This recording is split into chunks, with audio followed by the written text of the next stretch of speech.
في مدن بتزورها لتشوف معالم، وفي مدن بتشوفها على الشاشات قبل ما تزورها 1000 مرة. بس لوس أنجلوس مختلفة. اليوم رح نكتشف كيف مدينة بدأت بقرية صغيرة صارت مصنع الأحلام الأكبر بالعالم. مدينة فيها البحر والشهرة والماء.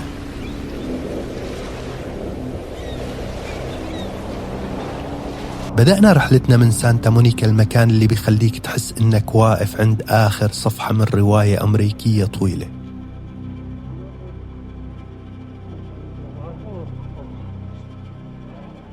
نهاية الطريق 66.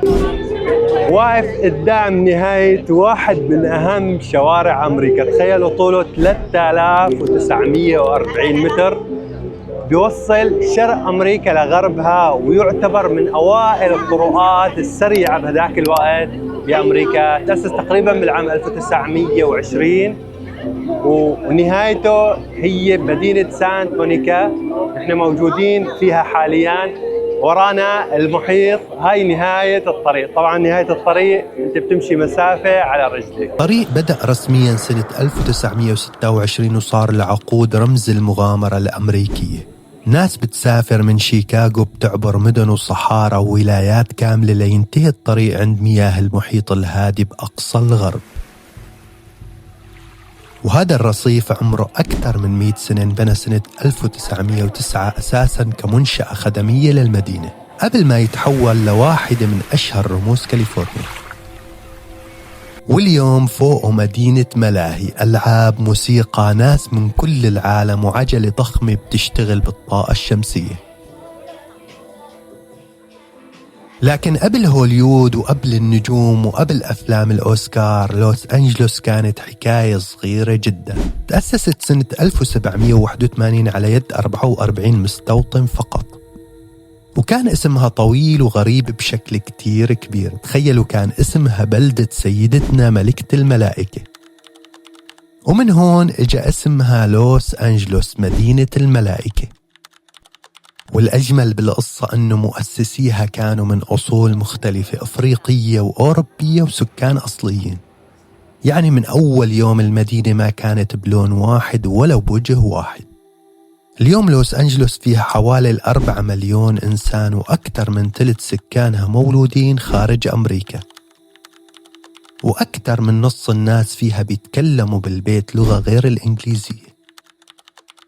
لهيك لما تمشي فيها بتحس إنه العالم كله متجمع ضمن مدينة وحدة. لغات، أكلات، لهجات، موسيقى، ووجوه جاية من كل مكان لتحاول تبدأ حياة جديدة. ومن هون وصلنا للمكان يلي خلى اسم لوس أنجلوس يلف في العالم، هوليوود. بس خليني أعطيكم معلومة غريبة. لافتة هوليوود الشهيرة ما انبنت أساساً للأفلام ولا للممثلين. سنة 1923 كانت مكتوبة هوليوود لاند، وكانت إعلان عقاري لمشروع سكني على التلال. يعني أشهر رمز للسينما بالعالم بدأ كإعلان لبيع البيوت. والأغرب من هيك إنهم ما كانوا مخططين تضل أكثر من 1.5 سنة. لكن المدينة كبرت وصناعة السينما كبرت، والحلم صار أكبر من الإعلان نفسه. اختفت كلمة لاند وبقيت 9 حروف بس. 9 حروف فوق جبل، بس بالنسبة لملايين الناس حول العالم هي رمز للشهرة، للنجاح، وللحلم يلي ممكن يغير حياة إنسان. حتى أول حفل لجوائز الأوسكار سنة 1929 ما كان استعراض عالمي ضخم مثل اليوم، كان عشاء بسيط بفندق هوليود روزفلت. وبشارع هوليود بتلاقي آلاف نجوم على الأرض. كل اسم هون مو مجرد قطعة رخام، هو أثر تركه شخص بالسينما، التلفزيون، الموسيقى أو المسرح. أنت بتمشي بين أسماء يمكن شفتها بأفلامك من أنت وصغير.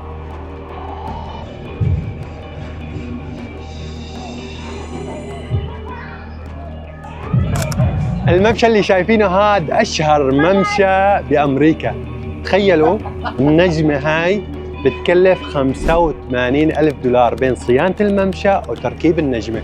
طبعا ما المشهور اللي بيدفعها إما شركة الإنتاج السينمائية أو شركة إنتاج الغناء أو إلى آخره، شركة التلفزيون أو أي جهة هي مسؤولة عن ترشيح هذا الفنان. تمام، تنعرض على الجهة المسؤولة عن ممشى هوليوود، وبس توافق بيندفع هذا المبلغ وبتتركب هاي النجمة. تخيلوا في أكثر من 2800 نجمة موجودة هون. وهذا هو سحر هوليوود، بتحول الإنسان لقصة والقصة لذكرى، والذكرى لاسم يضل موجود لعشرات السنين. بس بين كل هالنجوم في نجمة مختلفة تماماً. نجمة الملاكم الأسطوري محمد علي كلاي ما بتلاقيها على الأرض مثل باقي النجوم، بل مثبتة على جدار. ليش؟ لأنه بيعتبر اسم محمد اسم مقدس وما بصير الناس تمشي عليه. تخيلوا؟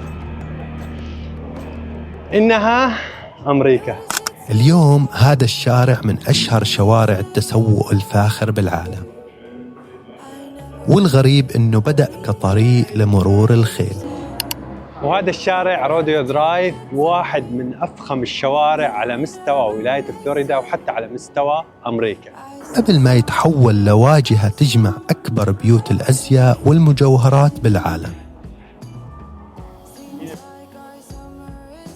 لوس أنجلوس مو مدينة مثالية ولا هي مجرد نجوم وفيلات وسيارات فخمة، هي مدينة فيها ازدحام وتكاليف قاسية وتناقضات كتيرة، لكن مدينة حقيقية.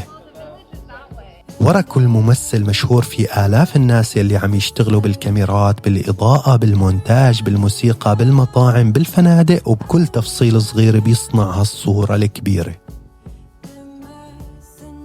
لوس أنجلوس علمتنا درس واضح، إنه الحلم لو بقي داخل راسك بيضل حلم، لكن لما يتحول لعمل وصورة وقصة وإصرار ممكن يصير شي بيشوفه العالم كله.